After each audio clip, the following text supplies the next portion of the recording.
Tega Online TV, mwongozo kwa umma. Ndiyo, ni mwongozo kwa umma na ni furaha kwa Waislamu. بقادر على أن يخلق مثلهم بلى وهو الخلاق العليم إنما أمره إذا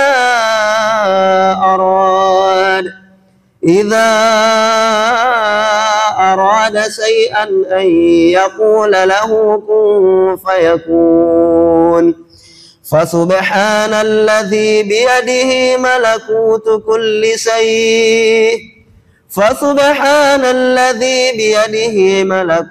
كل شيء وإليه ترجعون.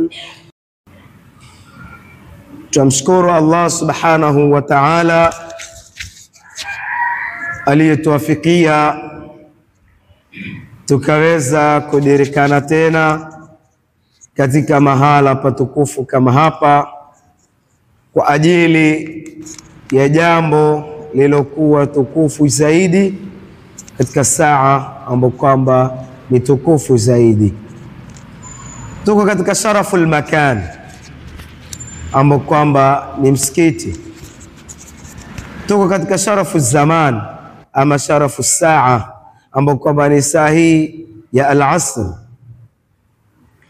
Kadhalika tuko katika sharaf ya jambo ambalo kwamba ni kukisoma kitabu chake Mola subhanahu wa ta'ala.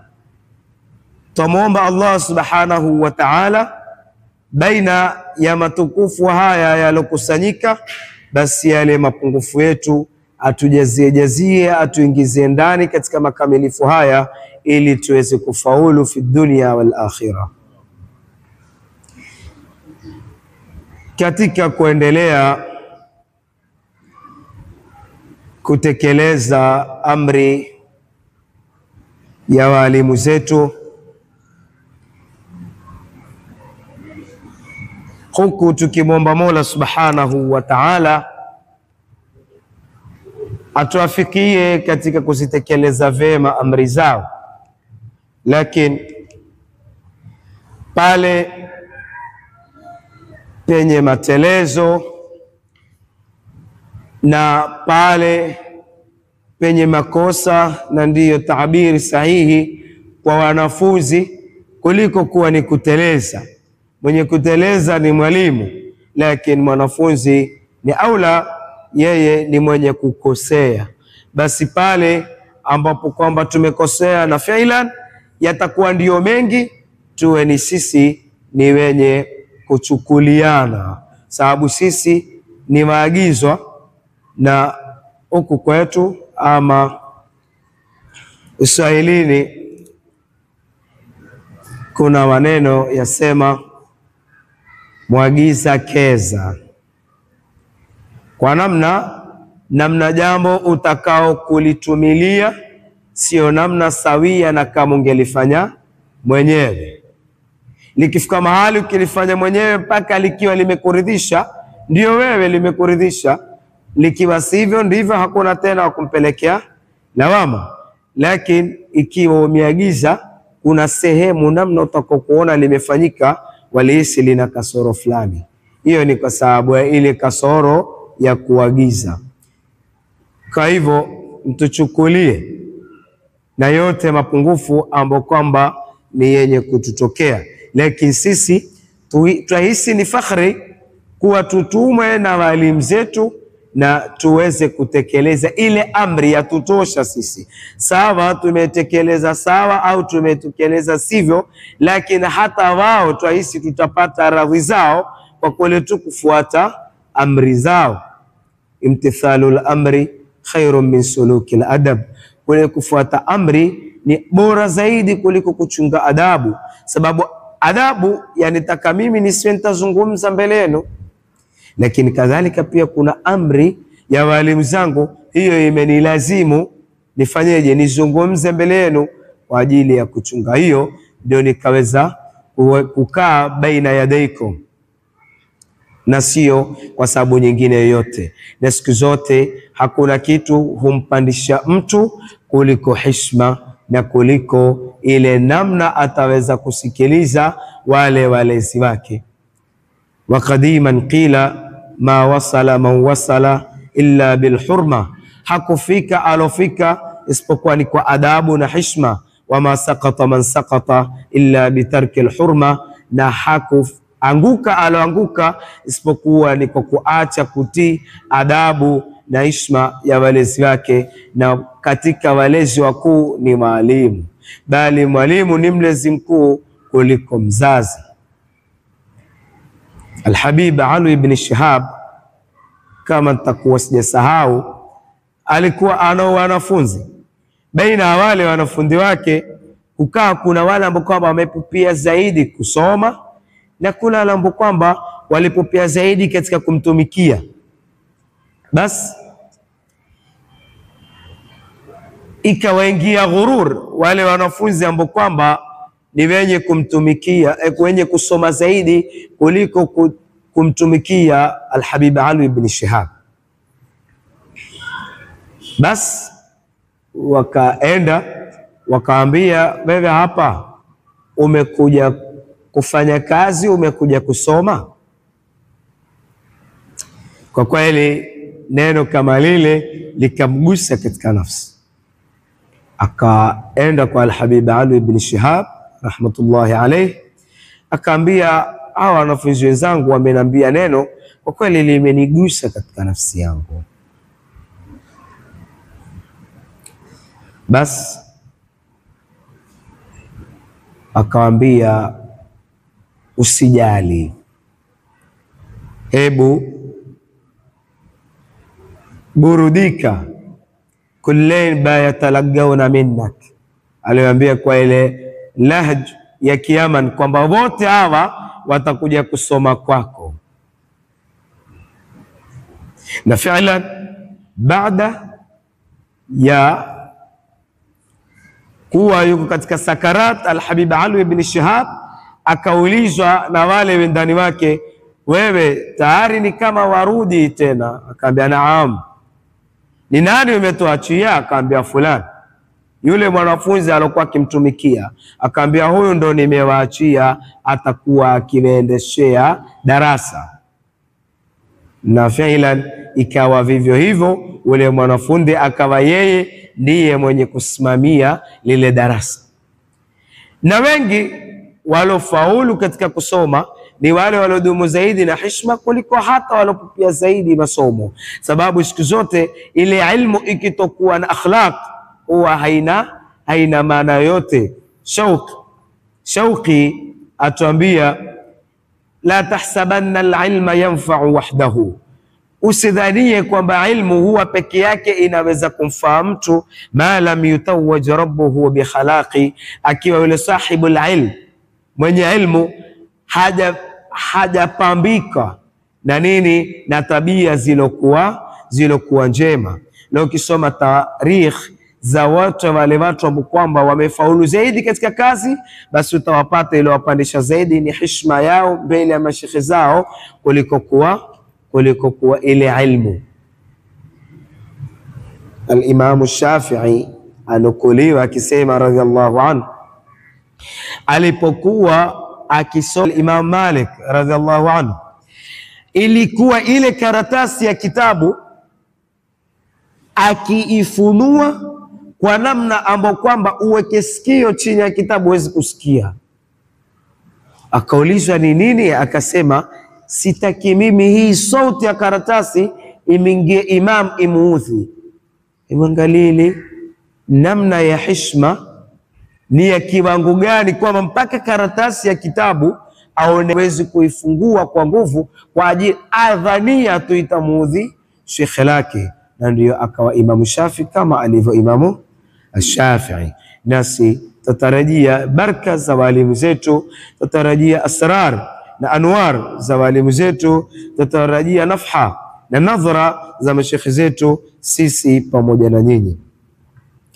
Katika kuendelea na tulipokomea, sio kuendelea kufasiri, sababu sisi hatuna ahliya ya kufasiri Qur'an.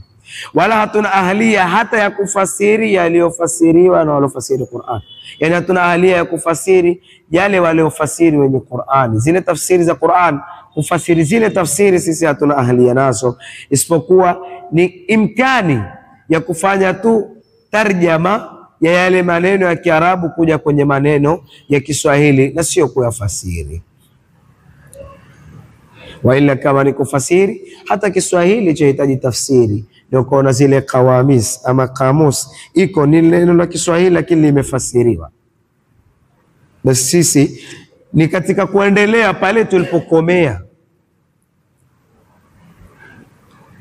Katika aya yake Mola inayotuambia baada a'udhu billahi minash shaitani rajim, awalam yara al-insan, hivi kwani haoni mwanadamu? Haoni bimaana hajui, haoni bimaana kwamba hajui. Anna khalaqnahu, kwamba sisi tumemuumba yeye, min nutfatin, kutokamana na tone la manii. Nutfa ni yale maji ambayo kwamba ni madhalilifu, maji matevu. Namna atakokuwa hupendi baada ya wewe kuyaona mwingine yote, ule udhalilifu alionao. Fa idha huwa khasimun mubin, mwida yeye amekuwa ni mtesi wetu alodhahiri. Yani yeye, ikitukumbusha kisa, kuna mmoja katika ndugu zetu alimwambia mmoja katika wazee wetu, nasikia nikimalizia maneno mtaelewa ni nani na ni vipi imetokea. Akaambia nasikia jambo fulani umelifanya kadhaa.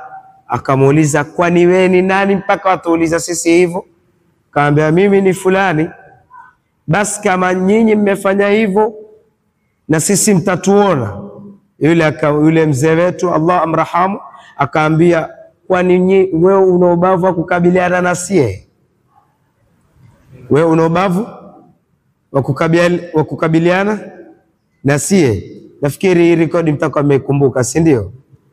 Basi ni watu wa kwetu, mmoja ni mzee wetu Mwenyezi Mungu amrahamu, na mmoja ni kijana mwenzetu uko hai, Mwenyezi Mungu amhifadhi. Kwa hivyo yule mzee akamuuliza yule kijana, wewe atuambia sisi kwamba tungefanya hivyo tungeona una ubavu wa kukabiliana na sie?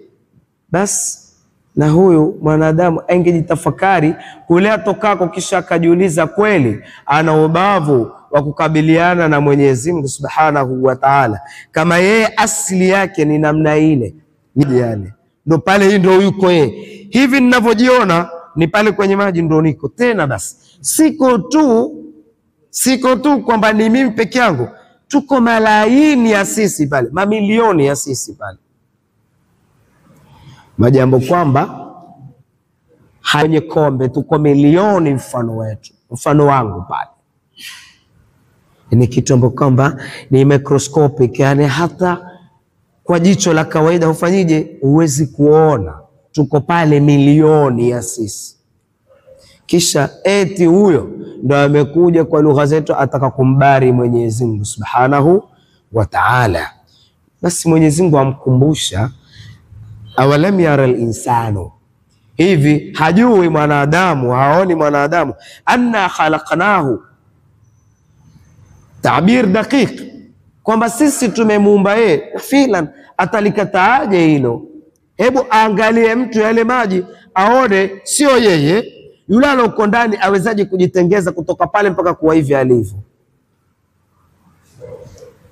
Mola asema kwamba sisi tumemuumba yeye min nutfatin, kupitia tone la mani. Fa idha huwa khasimun mubin, muda yeye amekuwa ni mtesi wetu alokuwa dhahiri. Wadaraba lana mathala, hapo sasa akaona haijatosha, akatupigia sisi mfano, na si mfano kwa maana mfano, yani ndio amekwenda kihakika. Wanasiya khalqa,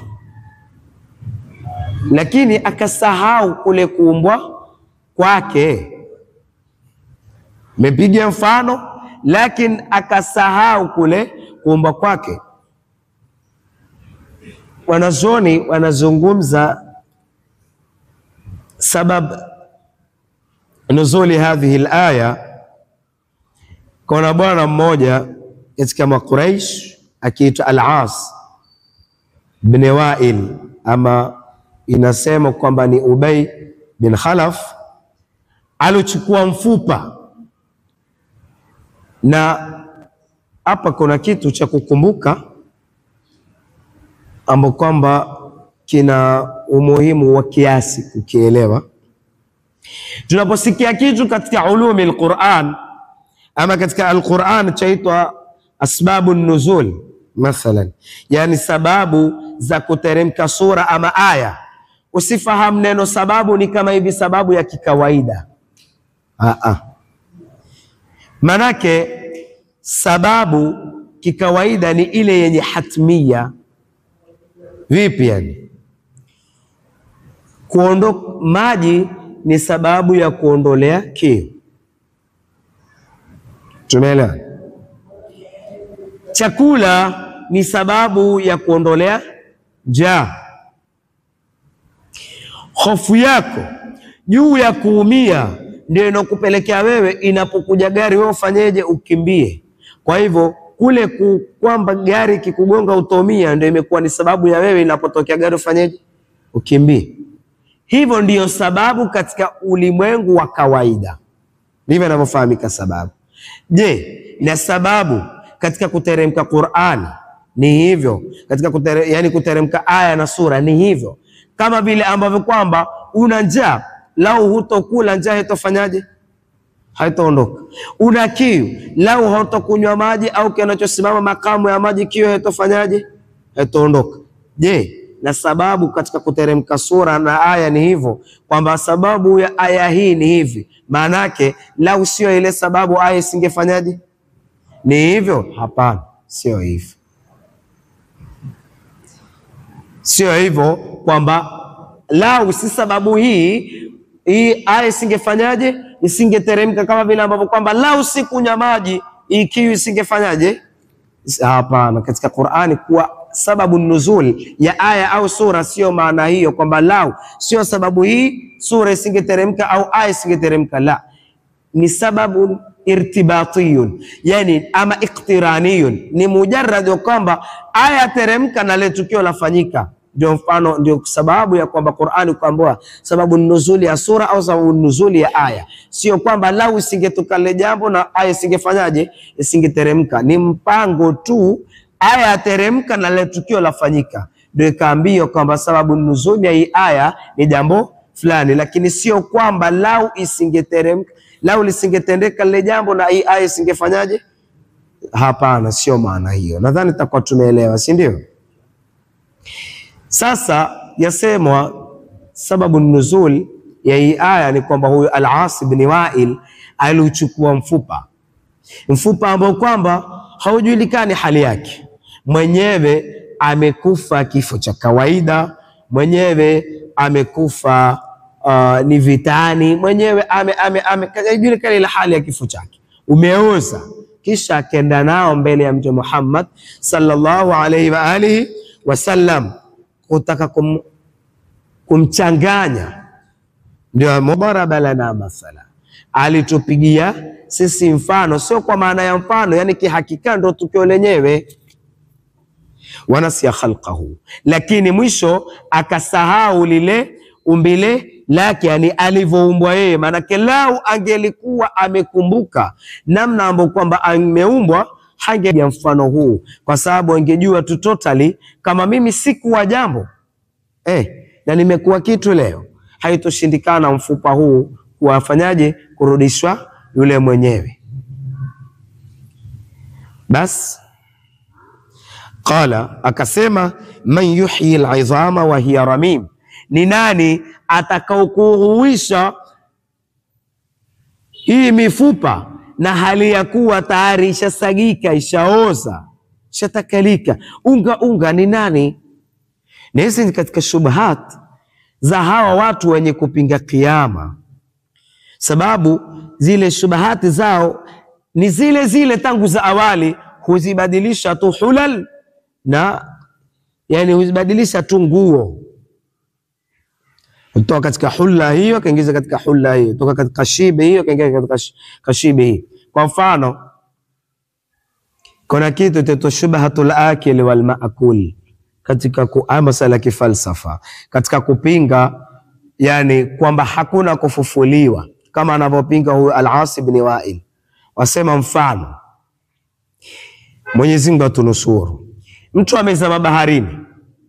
Alipozama baharini, ule mtu mkono wake ukaliwa na samaki. Mpaka hapo tumeelewana? Sitojua samaki hula watu, si ndio? Mkono ule uloliwa na samaki, baada ya muda ule samaki atapata afya kwa sababu mkono ule, si ndio? Kwa sababu ule mkono utasagika, utakuwa nyama ya ule samaki. Tumeelewana? Kisha ule samaki atagwiwa na mtu wa kwetu, atakuja kwa mjawiri pale, atauzwa. Akiuzwa atafanyaje? Atachukuliwa akafanye akaliwe. Ule mtu akila ule samaki pia, sawa, sitakuwa nyama ya ule mtu umeongezeka pia kwa kupitia ule samaki ha? Hapo ni kwamba yule mtu alokufa kule baharini, kwa lugha nyepesi, ameliwa na huyu mtu hapa. Sijui mumeelewa? Atakuwa ameliwa na huyu mtu hapa, lakini ameliwa kwa wasita, yani hakumla moja kwa moja, lakini amemla kwa kitu katikati. Amekula samaki alomla yule. Mpaka hapo tumeelewa? Sasa swali liko hapa, yule mtu naye alokula ule samaki atakuwa tayari afya yake, maana yake akinenepa kwa ule samaki itakuwa ni sehemu ya mwili wa yule mtu alokufa, ndo imemuongeza yule unene wake. Mpaka hapo tumeelewa? Swali litakuja hapa, kama kuna kufufuliwa, huyu na yule alokufa aloliwa na samaki, ule mkono utafufuliwa kwenye yupi? Kwenye yule alokuwa mwenyewe wa asili, ama kwenye huyu ambao kwamba nyama za ule mkono zimeingia kwenye huyu? Ukifufuliwa kwenye yule wa asili, huyu atafufuka ni mpungufu, kwa sababu sehemu ya nyama zake ni mkono wa yule alokufa mwanzo. Ukifufuliwa kwenye huyu wa sasa alokula mkono, nyama mpya, yule atafufuliwa hana mkono, kwa sababu mkono wake uko kwenye mwili wa. Mumeelewa? Hizi ni katika shubha za wao kuonesha kwamba huku kufufuliwa haiwezekani. Tumeelewana? Lakini hii yote ni mfano tu wa Mola Subhanahu wa Ta'ala kuwa amewekea kizibo cha wao, hawezi kufanyaje? Hawezi kufahamu. Lakini wangeelewa ile kudra ya Mwenyezi Mungu inavyodhihiri kimatendo katika ulimwengu huu tulionao leo, haingewezekana wao kutupa shubha kama hizi, kwa sababu ulimwengu wa leo umeturahisishia mambo mengi katika kuyafahamu. Sasa huyu Al-As ibn Wa'il apiga mfano huo kwamba mfupa huu mwenyewe hata hajulikani ni upi, uko kwenye nini? Udongo, ushaoza. Itawezekanaje hivyo vinyama kuokotwa mpaka vikafanya vipi? Ikavitimia akaondwa mwenyewe yule. Mola aturuzuku zaidi ya fahamu katika kuelewa kitabu chake na kuelewa madhahiri ya kudra yake. Leo sisi kuna hii smaku. Hebu chukua chuma, kisage namna utaka kukisage, kisha kibwage kwenye mchanga. Ule unga wa chuma uangushe kwenye mchanga, kisha chukua kipande tu cha smaku, kipitisha juu, kila chuma itaganda pale. Kila chuma itafanyaje? Itaganda pale kwenye ile smaku. Hiyo ni smaku tu. Imetengezwa na nani? Atashinda Mwenyezi Mungu kwa mwili wa mtu umesagika unga kuurudisha? Kama smaku ukichukua unga wa chuma ukosaga kisha ukaangusha kwenye mchanga, ukipitisha smaku hivi na inashika kila mchanga uko pale, na unoshika nini? Ni chuma peke yake. Mchanga unabaki wapi? Chini. Na sasa hatusema Mwenyezi Mungu atatumia smaku ama ana smaku ya nyama, la. Mwenyezi Mungu ni zaidi ya hapo, walillahi almasalu al-a'la. Hiyo ni mfano tu wa smaku litakribi alfahm. yani kukaribisha akili ielewe kwamba sio kazi ngumu hiyo. Kiumbe yaweza kuzikusanya vyuma vilivyotajika eneo kama hili leo, takalikusanya vyuma vote kwa kupitia nini? Smack. Qala man yuhyi al-'idhama wa hiya ramim, akasema ni nani hivi ataihuisha mifupa hali ya kuwa ishafanyaje? Ishasagika. Jawabu likaja mubasharatan, qul yuhyiha alladhi, mwambie basi ataihuisha yule ambaye kwamba anshaaha awwala marra, alianzisha mara ya kwanza. Hata katika taabirat nyingine za Qur'ani, kila maswali yakija huambiwa qulillah, sema Allah. Wao wenyewe wakiulizwa nani aliumba mbingu na ardhi, la yaqulunna Allah, atasema nani? Ya Allah. Hapa aya haikusema ni Allah, yani ikutoe shaka kwamba tu ikiwa wakubali hii sio ya haikuwepo ikaja, basi fi'lan ama hatmiyan daruratan kutakuwa kuna aloileta. Kwa nini? Kinyume na hivyo italazimu muhali. Kulazimu muhali vipi? Kuna kitu katika chaitwa tarjih bila murajjih, ambapo kwamba ni qaida akliya, mantiqia, kalamia, falsafia, tumika kila mahali, kwamba tarjih bila murajjih ni vitu kuoana katika saizi moja. Kwa mfano, kisha kimoja kikashinda chengine bila kuwa na external force, yani bila kuwa na nguvu itokayo nje. Hilo haliwezekani. Hilo alifanyije? Haliwezekani. Kwa mfano, jiwe la kilo moja na mchele kilo moja kisha zisilingane sawa, wakasema ule mchele kilo moja umeshinda uzito jiwe kilo moja. Kauliza kwa nini? Bila sababu. Haiwezekani. Haifanyije? Hilo haliwezekani. Sisi tuna uzoefu wa maji, mvua ikinyesha hutoka huko akateremka wapi?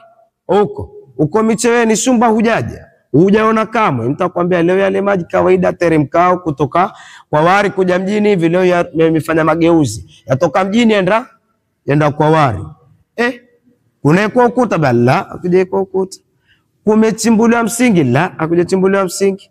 Watu wanachukua kiatu la nini yenyewe tu. Haiwezekani. Hilo wala huhitaji kwamba basi ngoja nikaangalie. Halihitaji kwenda kuangalia.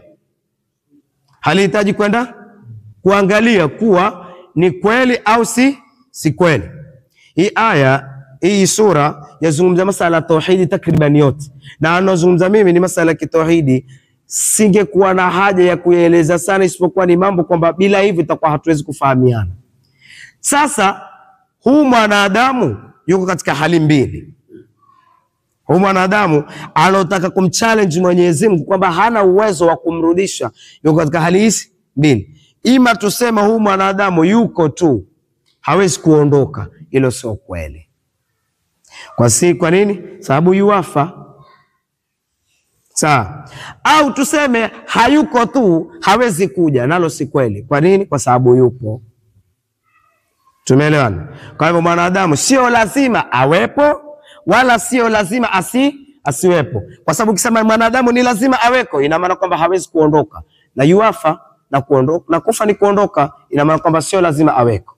Na ukisema mwanadamu ni lazima asiweko, pia itakuwa ni uongo, kwa sababu tayari yuko. Na ingekuwa ni lazima asiweko, hengekuja. Mpaka hapo tumeelewana? Sasa inaonyesha kuwa mwanadamu kuweko na kutokuweko ni vitu viko sawa sawa, vote vile vafanyaje? Vawezekana. Sasa ili kitendeke kimoja juu ya chengine, lazima kutoke nguvu ya nje, ima ikimtoe mwanadamu au kiendelee kumbakisha mwanadamu.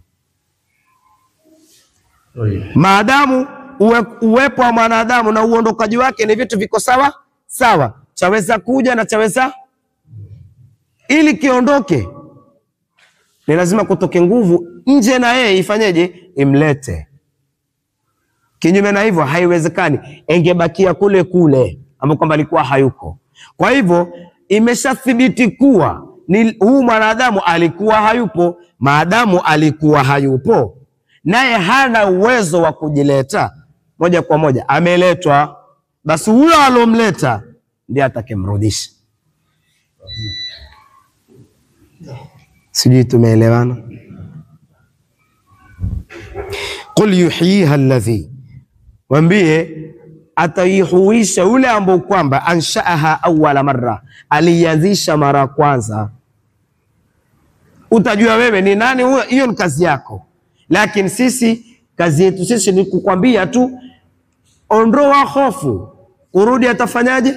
Atarudi tu, la mahala, hakuna jinsi, kwa sababu tayari hakuwepo na akaja na tayari ameondoka. Bila shaka lazima afanyeje? Arudi tena. Na nani atakumrudisha? Atakumrudisha ni yule alomwanzisha. Ukisha kujua tu kimeharibika, una wasiwasi, hakitokuwa kwamba kitakuwa, nani atakitengeza, nani atakirekebisha? Yule alokitengeza. Hofu wasiwasi unaondoka, kwa sababu ajua kama aliweza kukitengeza hatoshinda kufanyaje? Kukirekebisha. Huwa bikulli khalqin alim, muraatun nadhir. Naye Mwenyezi Mungu kwa kila kiumbwa, kila chenye kuumba Mwenyezi Mungu ni mjuzi. Kila kitu Mwenyezi Mungu yakijua. So ondoa hofu kwamba mfupa uko huku, sijui mkono uko kule, nyama ziko kule, kichwa kiko huku. Yani mtu amepigwa bomu au mtu amekufa huko baharini, samaki huyu ameondoka na mkono, huyu ameondoka na mguu, watakuja hao wote. Wa bikulli khalqin alim, Mwenyezi Mungu juu ya kila chenye kuumbwa. Khalq bi maana al-makhluq, yani kila, yeye Mwenyezi Mungu kwa kila chenye kuumba ni nani? Alimun, ni mjuzi mno, ni mtambuzi. Hiyo ni kututhibitishia al-maad, kiyama, kwamba kipo, na kuwepo kwa kiyama ndiyo kukamilisha ile hikma ya Mwenyezi Mungu Subhanahu wa Ta'ala. Huu mwanadamu, wanasema watu wa kileo, mwanadamu afwan, wanasema hawa wasomi wa kimagharibi kwamba ulimwengu ni infinity, yani hauna mwisho. Lakini hii ni maneno yafanana kwa hata hayafai kusemwa na wanyaji kahawa, yani vigengeni, kuliko kusemwa na watu wenye kuzingatiwa kama ni wasomi. Kwa nini? Ulimwengu ukisema hauna mwisho, ni mfano ni useme hii simu haina mwisho. Ni mfano useme hii simu haina mwisho. Lakini pamoja na kwamba kusema hii simu haina mwisho, lakini wewe wasema hii screen guard hii ina mwisho, hii screen, hii cover hii ina mwisho, hii kamera ina mwisho, hii system charge ina mwisho, hii speaker ina mwisho, AC ina mwisho, battery ina mwisho, kila kitu kiliomo kwenye simu kina mwisho, lakini simu haina. Waelewa vipi hapo? Wakati simu ni mkusanyiko wa hivyo vitu vyote. Je, nikikwambia kwamba simu itakuwa haina mwisho, lakini vifaa vyote vina mwisho? Hiyo ni talaabu bil alfaz, yani ni kujichanganya tu. Sasa ulimwengu ni mkusanyiko wa hivi vitu vyote. Huu ni ulimwengu, mimi ni ulimwengu, huu ni ulimwengu, hii bushati ni ulimwengu, na kila kitu ni ulimwengu. Hivyo vamalizika. Sasa ukisema ulimwengu hauna mwisho, huu wamaanishaje? Wakati vilivyounda ulimwengu vina mwisho, itakuwaje vilivyounda ulimwengu vina mwisho na hicho chenyewe kiliondo kiwe hakina mwisho? Tumeelewana? Lakini ni tu kama tunavyosema siku zote, hidayah toka kwa Allah Subhanahu wa Ta'ala, ndio tuaswa kila saa na kila muda kukariri la haula wala quwwata illa billahi al-ali.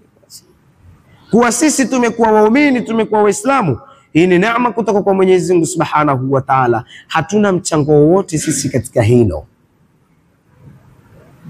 Daiman wa abada tafaa kumshukuru Mola Subhanahu wa Ta'ala juu ya hilo. Kwa hivyo wao wapinga kiyama, lakini lengo kuu la kupinga kiyama sio kwamba hakuna kweli. Wao wajua kiyama kiko, sababu kiyama cha thibiti ndani ya nafsi ya mtu. Kila mtu hapa akidhulumiwa hufika mahala akapata ile nafsi yake ikapata tababa, yani ikatulia, na ule alomdhulumu hana uwezo wa kumpokonya, kisha akaamini haki ile kuna siku ataipata. Wapi kiyama? Na atapata nini? Atapata haki ile alopokonywa.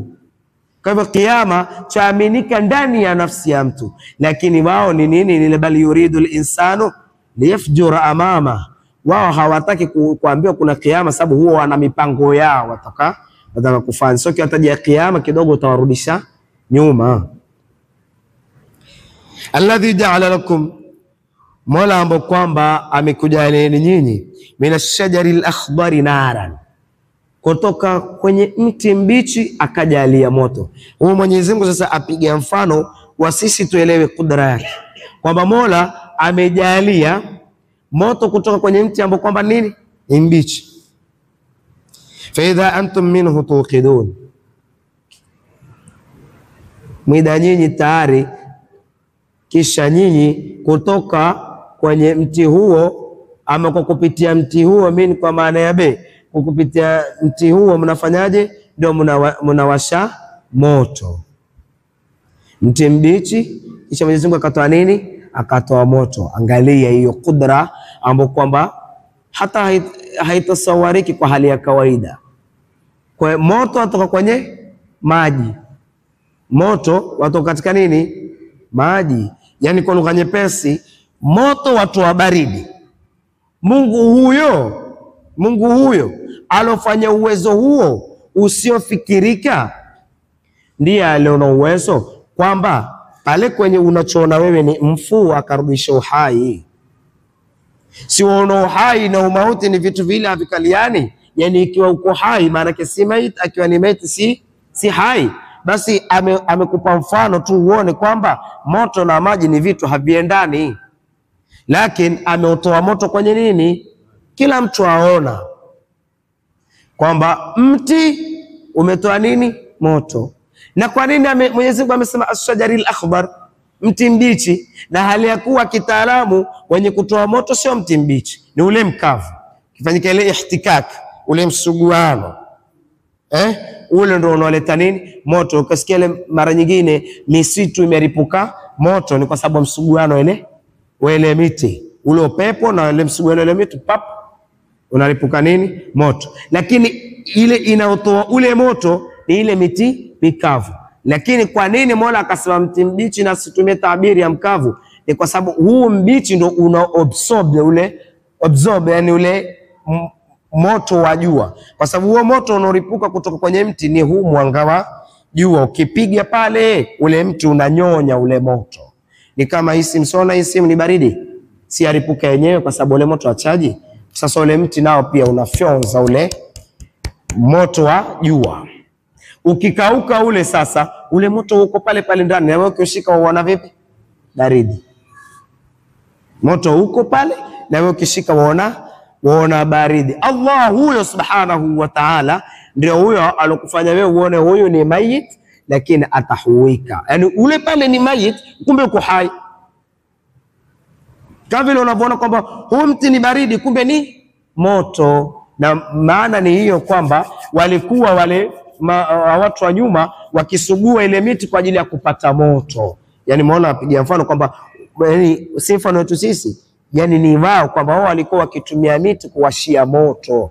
Huyo Mola ambao kwamba amewatolea moto katika mti, ndio Mola atakokuhuisha. Ndio akasema alladhi ja'ala lakum minash-shajari al-akhdari naran, yule Mola ambao kwamba amekufanyieni nyinyi kutoka kwenye mti mbichi moto, kwamba moto baridi imetoa moto. Sote hapa tukitaka maji baridi tutia kwenye nini? Fridge. Le fridge nini? Moto. Moto watu wa baridi.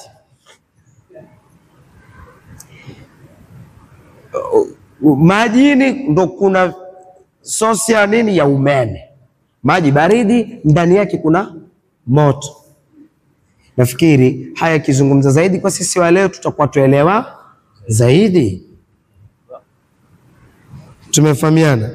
Fa idha antum minhu tuqidun,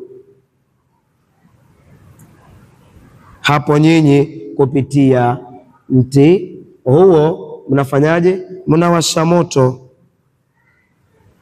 Basi Mola huyo sasa wauliza, awalaysa alladhi, hivi hakuwa yule ambao kwamba khalaqa as-samawati wal arda, ameumba mbingu na ardhi, biqadirin, kwa yeye ni muweza, ala an yakhluqa mithlahum, kuumba mfano wao, kuumba mfano wao. Bala wa huwa al-khallaqul alim. Kwa kuwajibu analo kila mtu, Mwenyezi Mungu hakusubiri kujibu, akajibu tu kimsisitizo kwamba kwa nini yeye ndo al-khallaq.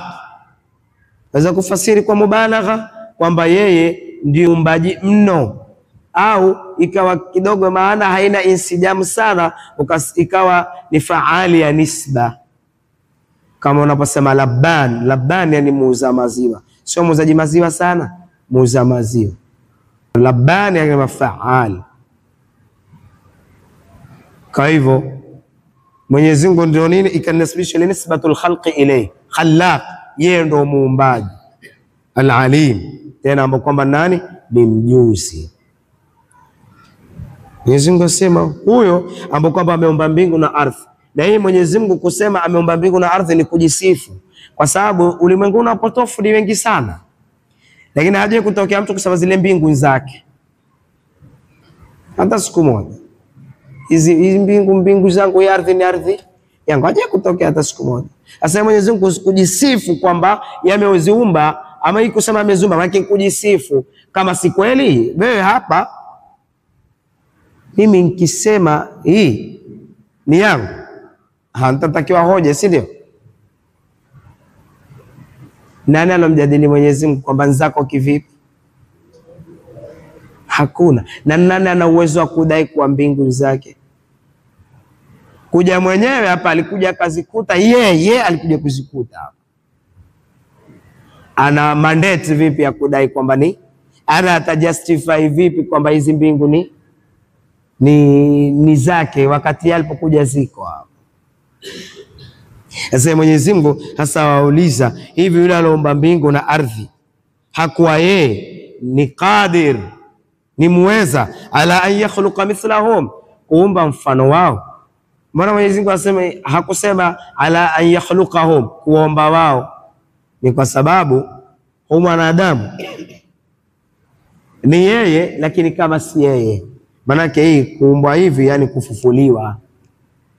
Ala yakhluqa mithlahum yani kufufuliwa, sawa. Lakini sasa huyu mwanadamu ni yeye, lakini si yeye. Ni yeye si yeye kivipi? Yani mfano tuseme matofali ya mchanga, uchukue tofali moja ulitie katika kile kipimo chake, kisha kuliweka limeshakamilika, ulitoe. Ukisha kulitoa ule mchanga ndio ile tofali, haya lichawanye tena. Kama kwa umeunda tofali la hivi kisha unda la hivi, ule mchanga na ile tofali si lile, lakini sura ni, lakini ni lile si lile, ni lile si lile. Yani maana yake ni lile, ule mchanga ndo ule, lakini sura sio ile. Lakini kule kuwa ni lile si lile ndio ikawa ni mfano wake. Sasa na sisi ni sisi, tumeelewana? Lakini kwa kuwa mzee atafufuliwa kijana, mzee atafufuliwa, alokuwa mlemavu atafufuliwa mzima, alokuwa kipofu atafufuliwa yuaona.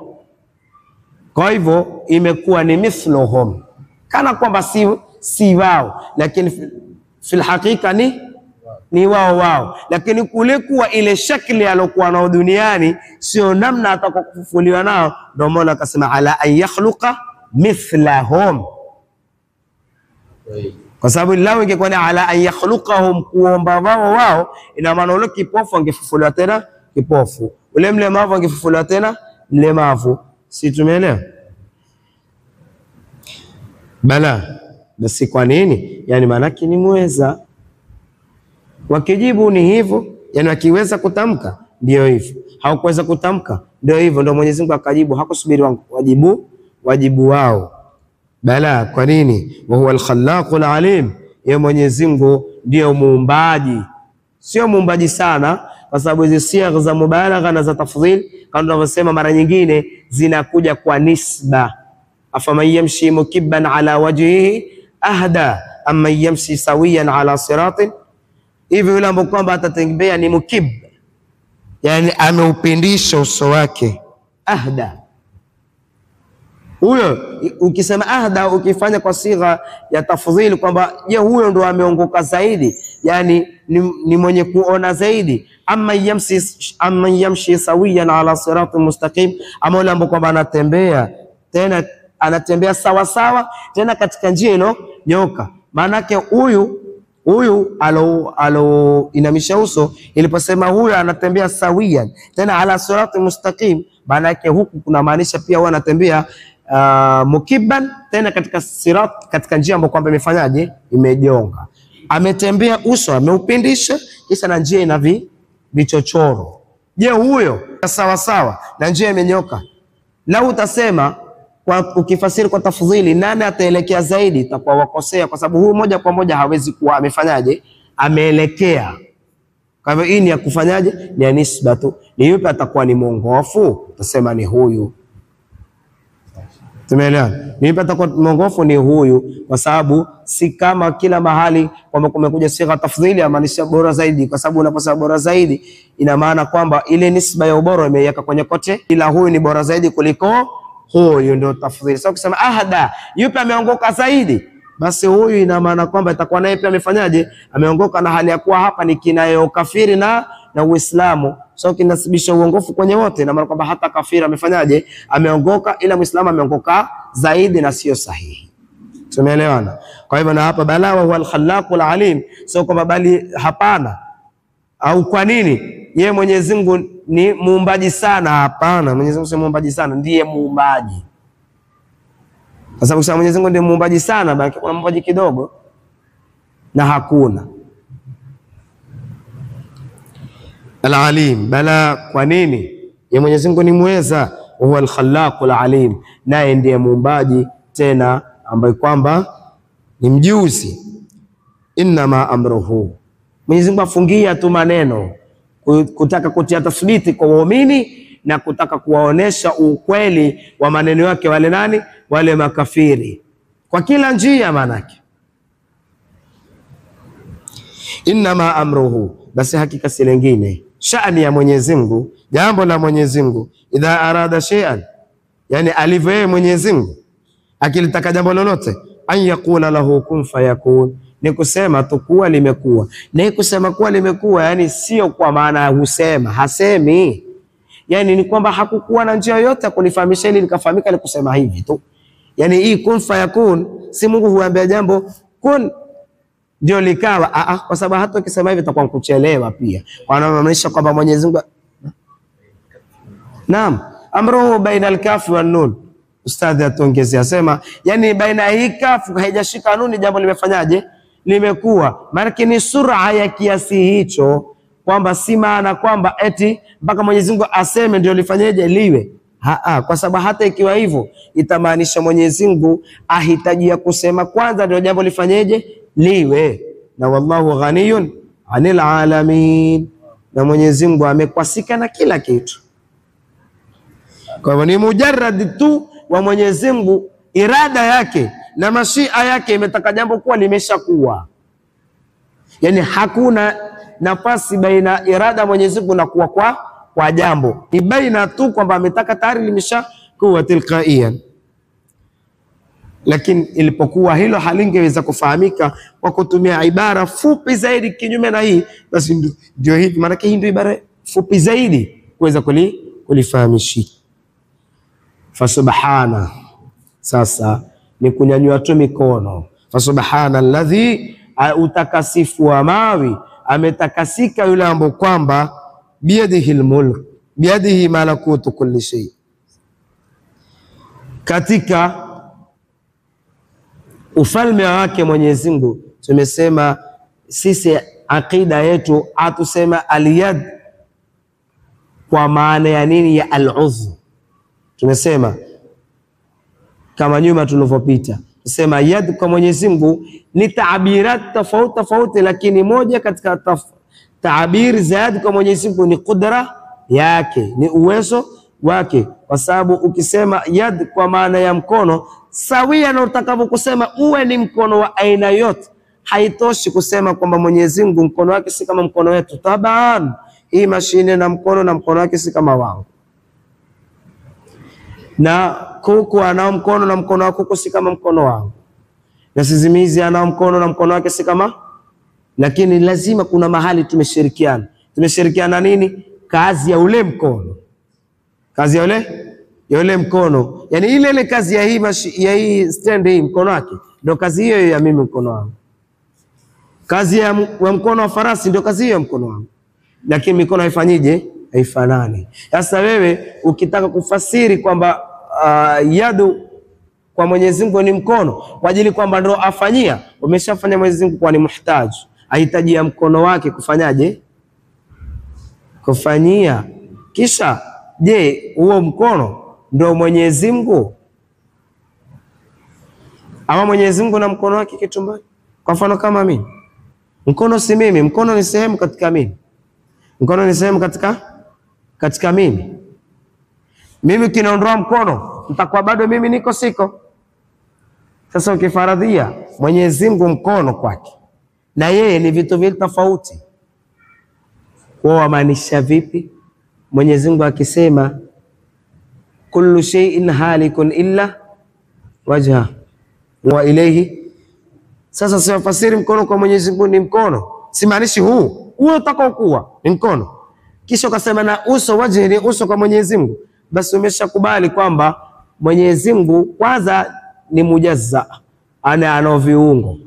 Kisha utakuwa umeshakubali kwamba Mwenyezi Mungu hivyo alivyokuwa hakuvitaja vyote vitafanyaje? Vitamalizika, utakokubakia ni huo uso ambao kwamba amefanyaje? Ameutaja. Hadi gani Mwenyezi Mungu amalizike mkono, macho,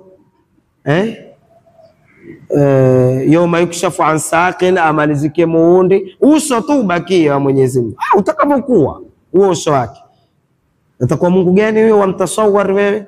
Kwa hivyo biyadihi malakutu kulli shay, katika ufalme wake Mwenyezi Mungu, katika kudra yake Mwenyezi Mungu ndio kuna malakut, ufalme wa kila kitu. Wa ilayhi turjaun, na kwake tu ndio mtarudishwa. Tabiri ya kijabari, wa ilayhi turjaun, tabiri ya kijabari. Maana hata hatu kwamba wa ilayhi tarjiun, maana si hatutaki kwenda, lakini wa ilayhi turjaun, mtarejeshwa. Si hataki kwenda, lakini turjaun, mtarudishwa. Nguvu sisi hatutaki, lakini tutakwenda, na kwake tu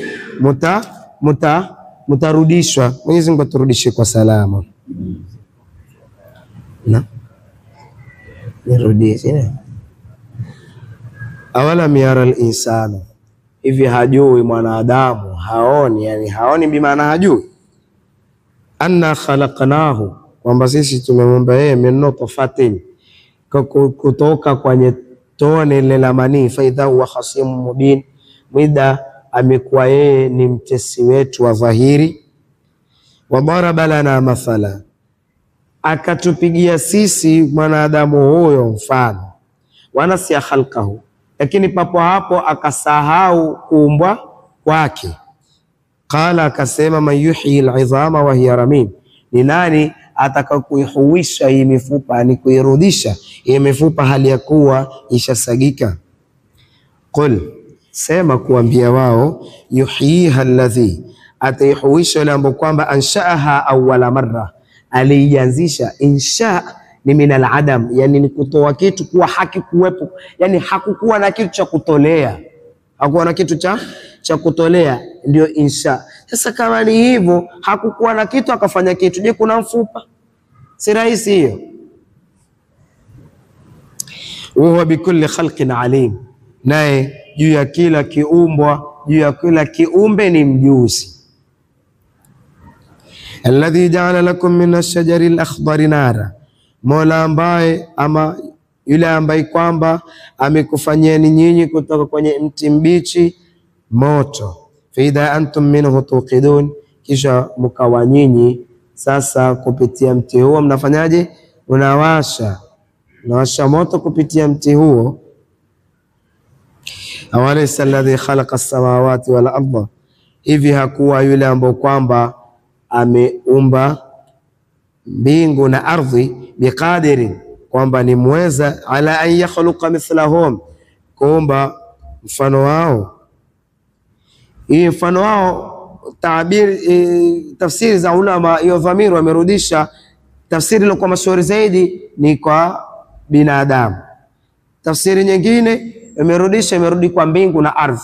Sasa swali kaja, bana hakusema mithlaha wakati ndio tabiri ya mbingu na ardhi, ikasema mithlahum. Kwa nini rudi kwa uqala na hali ya kuwa mbingu na ardhi si vitu vya akili? Kwa sababu Kiarabu kina vitu vazingatia vyenye akili, vina maelezo yao vinavyoelezewa, na visivyo akili vina maelezo yao vinavyoelezewa. Sasa mithlahum walosema arudi katika binadamu, hiyo imekubali moja kwa moja, kwa sababu binadamu ana nini? Wana akili na majini.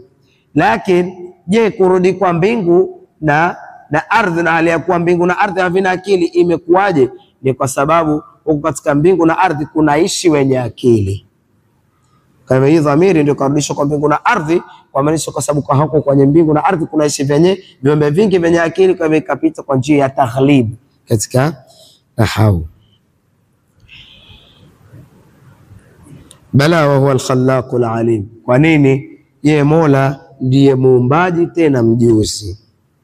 Inma amruhu, hakika si lingine, amri yake Mwenyezi Mungu, shani yake Mwenyezi Mungu, alivyo Mwenyezi Mungu, idha arada shay'an, zama akilitaka jambo lolote, an yaqula lahu kun fayakun, basi ni kuliambia tu kuwa likafanyaje?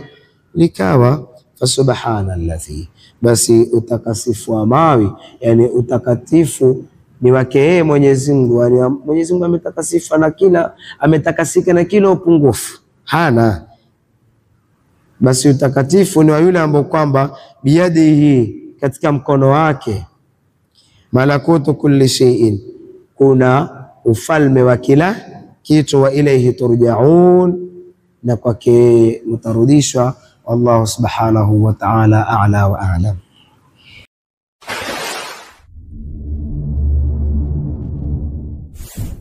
Allahu Rabbi wal Islamu dini. Huda Online TV, mwongozo kwa umma. Ndiyo, ni mwongozo kwa umma na ni furaha kwa Waislamu.